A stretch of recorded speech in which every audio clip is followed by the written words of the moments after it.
तो भैया आज मैं आपको रूथलेस एम्परर की सैडनेस से भरी कंप्लीट स्टोरी एक ही वीडियो में दिखाने वाला हूँ। रूथलेस एम्परर ह्यूमन हिस्ट्री की सबसे डैजलिंग एम्प्रेस थी, सबसे टैलेंटेड वुमन और एंशिएंट से लेके मॉडर्न एरा तक की पहली रूथलेस वन। जब वो छोटी थी, रूथलेस एम्प्रेस एक रिमोट माउंटेन विलेज में पैदा हुई।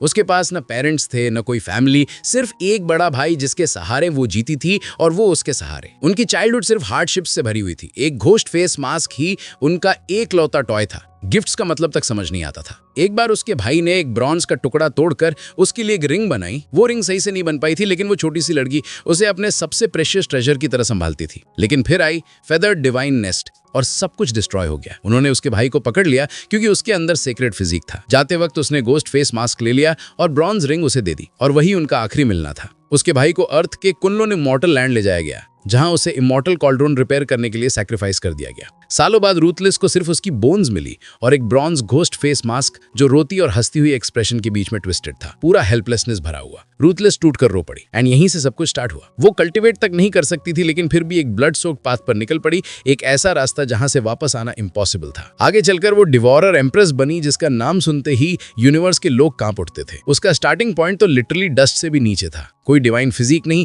कोई सेक्रेट बॉडी नहीं, कोई स्पेशल टैलेंट नहीं, सिर्फ एक ऑर्डिनरी ह्यूमन गर्ल जिसे कल्टिवेट करना तक नहीं आता था। पर दर्द और ऑब्सेशन ने उसे कल्टिवेशन के रास्ते पर धकेल दिया।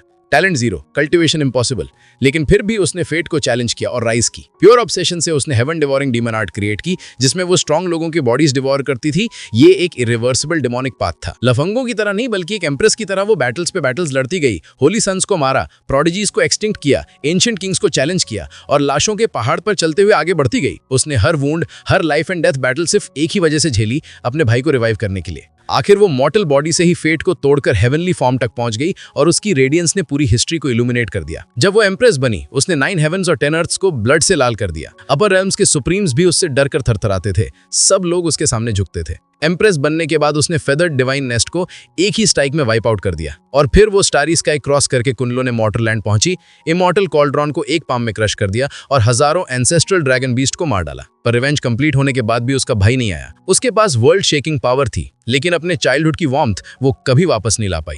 बाद में रूथलेस एम्प्रेस ने येलो डॉ फायर स्पिरिट को सप्रेस किया और एक डिवाइन माउंटेन रेंज को पूरा काटकर पूरा फॉरबिडन लाइफ जोन इरेज कर दिया। वो अकेले ही 9 हेवनली सुप्रीम्स के हिडन काउंटर अटैक्स झेलती रही, एक एंशिएंट एरा से बचे सुप्रीम से भी लड़ाई की और 9 अल्टीमेट आर्ट्स कॉम्प्रीहेंड किए जो 9 सीक्रेट्स के बराबर थे। वक्त उसकी ब्रिलियंस को कम नहीं कर सका। वो मरी नहीं, वो बार बार रीबर्थ होती गई। रूथलेस एम्प्रेस से मेल रूथलेस हेवनली एम्परर तक का सफर, जिसमें उसने मॉर्टल हेवनली पैलेस बिल्ड की, अपनी डेमोनिक रूट्स को शेड किया और केओटिक सेक्रेट बॉडी बन गई। और ये सब किस लिए? लॉन्जेविटी के लिए नहीं, इमॉर्टैलिटी के लिए नहीं, सिर्फ इसलिए कि वो अपने भाई का इंतजार कर सके। 2 लाख साल बाद उसने फिर एक ऐसा फ्लावर देखा जो पास जैसा लग रहा था।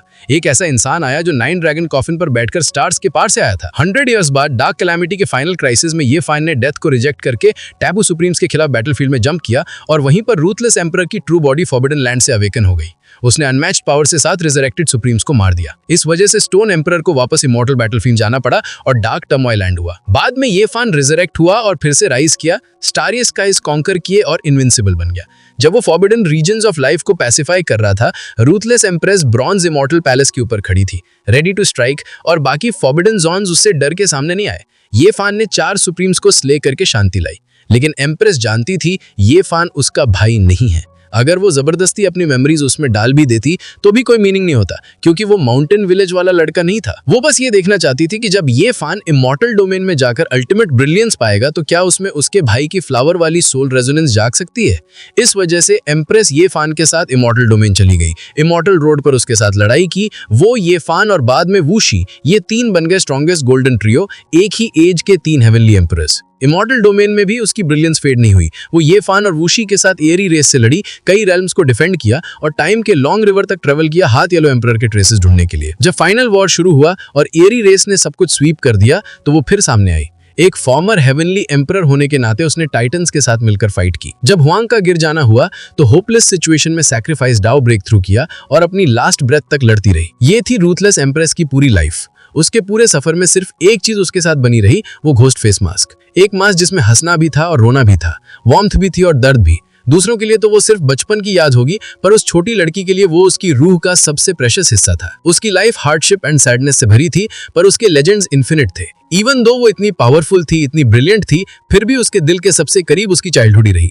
उसका दाव फ्रूट एक छोटी सी लड़की का रूप ले लेता था, बिल्कुल वैसे ही जैसे वो बचपन में थी। फटे पुराने कपड़े, थोड़ा सा गंदा सा चेहरा, बड़ी बड़ी चमकती आंखें। वो अकेले ही मॉडल वर्ल्ड में भटकती रहती थी, सिर्फ इसलिए ताकि जब उसका भाई लौट कर आए तो एक ही नजर में उसे पहचान ले। तो इस वीडियो को यहीं तक रखते हैं। अगर आपको वीडियो पसंद आई हो तो लाइक कर देना और चैनल को सब्सक्राइब कर लो। मिलते हैं नेक्स्ट वीडियो में। Take care.